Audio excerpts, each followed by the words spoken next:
22일 한국 시간 오후 10시 아랍에미리트 두바이의 라시드 스타디움에서 펼쳐진 2019 아시아 축구연맹 AFC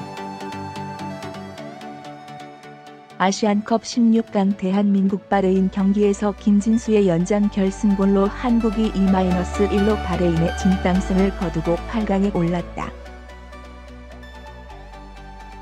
파울로 벤투 감독은 황의조를 원톱 스트라이커로 세우고 손흥민에게 공격형 미드필더를 맡기는 4년 2월 3일 -1 전술을 가동했다. 좌우 측면 공격에는 이청용과 황희찬이 나서는 가운데 중원은 정우영, 황인범 조합이 출동한다. 중앙 수비는 김현권, 김민재 듀오가 출격하고 좌우 풀백은 홍철과 이용이 나섰다. 골키퍼는 조별리그부터 무실점 선방한 김승규, 비셀 고베가 출전했다. 한국은 결장했던 홍철과 이용이 다시 선발로 복귀한 것을 제외하면 지난 중국전과 동일한 전술로 나섰다.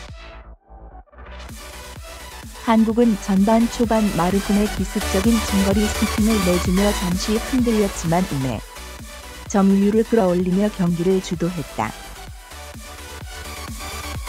하지만 손흥민의 몸 상태도 다소 무거운 가운데 정우영의 볼 전개도 매끄럽지 못했다. 좌우 풀백 역시 크로스는 부정확했고 특히 이용은 터치와 움직임 모두 둔탁했다.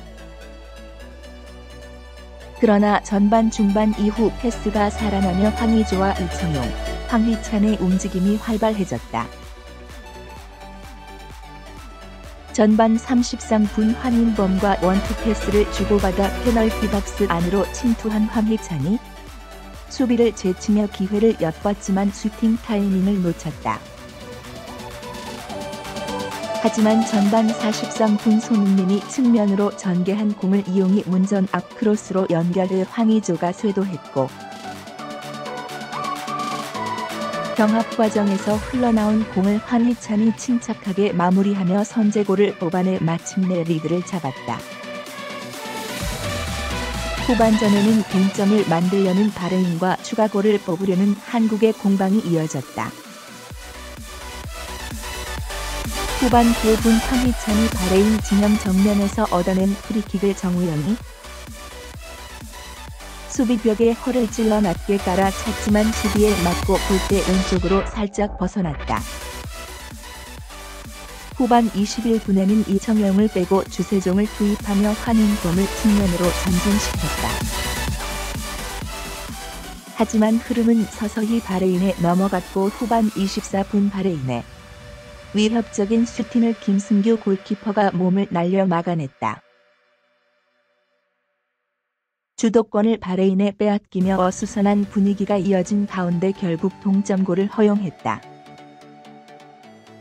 후반 32분 후마이단이 페널티 지역 왼쪽에서 때린 슈팅을 홍철이 골라인에서 걷어냈지만 알로마이히가 재차 슈팅으로 마무리하며 1-1 동점을 내주고 말았다. 벤투 감독은 동점 직후 황희찬을 빼고 지동원을 투입하며 손흥민을 측면으로 배치했고 후반 42분에는 지친 황인범을 대신해 이승우를 투입했지만 시간은 부족했고 결국 연장전으로 넘어갔다. 연장전에 들어서자 벤투 감독은 추가로 주어진 교체 카드 한 장을 홍철을 빼고 김진수를 투입시키는 것으로 승부수를 걸었다. 그리고 이승우는 부지런히 뛰어다니며 중거리 슛을 때리고 바레인 수비진과 부딪히며 파울을 얻어내는 적극성으로 경기 분위기를 전환시켰다. 결국 활기를 찾은 한국은 연장 전반 15분 이용의 크로스를 받은 김진수가 헤더로 다시 2-1로 균형을 깨는 골을 뽑아냈다. 골을 기록한 김진수는 동료들과 함께 기성용의 16번이 적힌 유니폼을 흔드는 세레머니를 펼쳤다. 한국은 연장 후반에도 공격의 고삐를 늦추지 않았고 주세종의 날카로운 슈팅이 골대를 맞고 나오며 아쉬움을 삼켰다. 바레인은 장신 공격수 압둘라 유스프 헬라를 투입하며 승부수를 걸었지만 김민재가 제공권에서 우위를 잃지 않으면 마지막까지 1골차 승리를 지켜냈다. 김진수의 골이 더욱 각별한 이유는 또 있다. 그는 2018 국제축구연맹 피파 러시아 월드컵을 앞두고 무릎 부상으로 최종 엔트리에서 제외되는 아픔을 겪었다. 7개월의 재활 끝에 지난해 10월 28일 수원 삼성과 경기서 복귀전을 치렀다. 리그서 몸 상태를 끌어올리면서 이번 대회를 앞두고 벤투 감독의 부름에도 응할 수 있었다. 벤투 감독은 소집 당시 기자회견에서 김진수는 부상으로 장기간 쉬었고 최근 복귀했지만 홍철과 다른 유형의 선수다. 김진수는 수비적인 부분에서 홍철, 박주호보다 더 많은 걸 가져올 수 있는 선수라고 판단했다라고 고평가했다. 이날 득점으로 그 기대에 확실히